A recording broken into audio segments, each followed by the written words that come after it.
Hi everyone and welcome back to my channel. My name is Kasey and today I have a recipe video for you, and look at this pancake. This is a Japanese style pancake and it's super fluffy.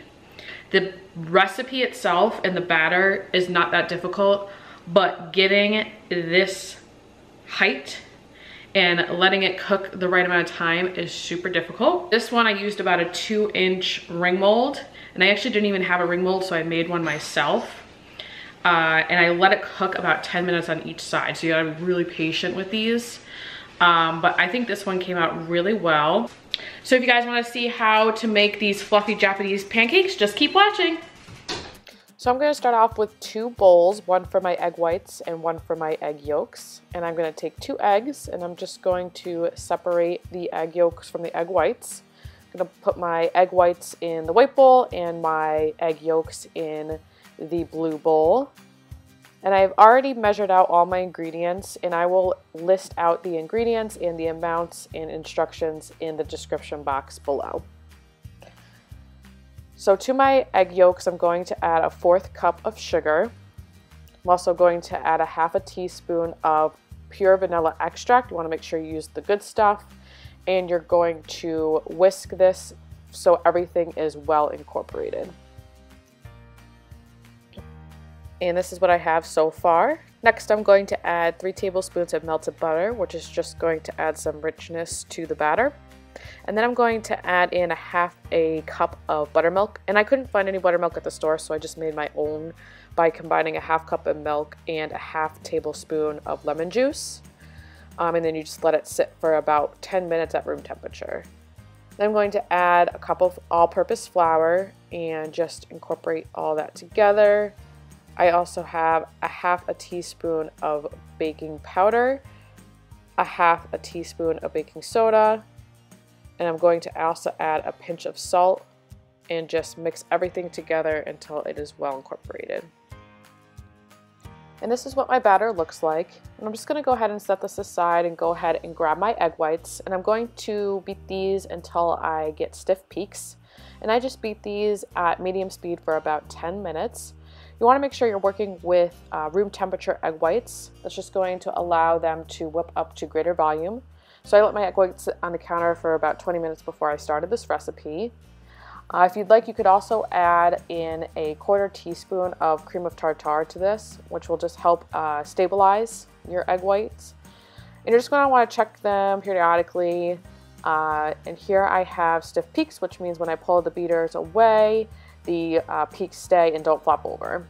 Now I'm going to take my rubber spatula and I'm going to add 1/3 of my egg whites to my batter, and I'm going to slowly and gently fold in my egg whites just to allow everything to be well incorporated and to prevent the egg whites from deflating. This will give you a nice fluffy consistency. I'm going to go ahead and add another 1/3, just gently incorporate that, and then I'm going to add my final 1/3.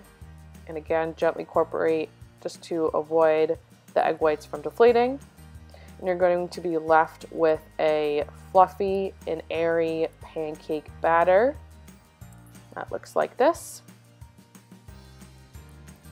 Next, I'm going to go over to my stove and turn my burner on very low heat. And I'm going to spray my pan with some nonstick spray. And here I have my first ring mold that I made. You'll soon see that this was way too tall, but I just made my own ring mold out of thin cardboard. I used an old cereal box and I covered it in aluminum foil and just stapled the ends together. This works well if you're in a pinch and you don't have any reusable ring molds. And I just filled up my ring mold with batter about halfway, and I'm going to cover my pan and let the pancake cook for about 10 minutes. And then I'm going to remove my lid and just loosen the pancake from the pan. Now this is the tricky part, which is flipping the pancake. So I just got my pancake all the way on my spatula, and then I turned my pan all the way upside down over the pancake and together, flipped the pan and my pancake. And I just had a little bit of spillage, but nothing major. And I just covered the pan again and let it cook. And not gonna lie, this is where everything went downhill. And I'm showing you this so you can learn from my mistakes. Mistake 1, I did not grease my ring mold. So it was very difficult to get my pancake out of the ring mold. And I had to go around it multiple times with a knife. Mistake 2, I did not let it cook long enough. Look at that mess. I only cooked it for about 5 minutes on the second side. And mistake 3, my ring mold was way too tall. It was about 2.5 inches. As you can see, it was just a mess. So I made a new ring mold, about 2 inches tall, sprayed that with some nonstick spray, and I filled this up to about halfway and tried again. Covered it up, did about 10 minutes on the first side, did the same thing, got my pancake on the pan, flipped my pan all the way over, flipped them together. This one didn't go as well. I had some spillage there. Nothing too major though, didn't affect the end result. I just trimmed off the excess there. I let the second side cook for 10 to 12 minutes. As you can see, this one came out a lot better. And voila! A nice fluffy Japanese style pancake. Alright guys, and here's the finished product. I just put butter and maple syrup on this. And I'm gonna go ahead and give it a taste. Yay, this one is cooked all the way through. I was a little nervous. that the inside was still gonna be a little raw, but this one's cooked all the way through. Oh my God, so good. It's sweet, and it has a nice vanilla flavor. Oh my God, this is so good. I would use this batter recipe and just make regular pancakes because it's really good. It's definitely a little sweeter than normal pancakes, but I really like it. I think it goes really well with the maple syrup. I'm just so happy that this one cooked all the way through because as you saw, the first one was way too tall and I didn't cook it long enough on the second side. I only cooked it about 5 to 6 minutes on the second side. So low and slow is the name of the game for this recipe. You have to be patient and let it cook all the way through. If you are patient, you get a really, really nice result. So I hope you guys enjoyed this video. Please let me know in the comments below what kind of recipes you'd like to see next, and I hope you have a great day.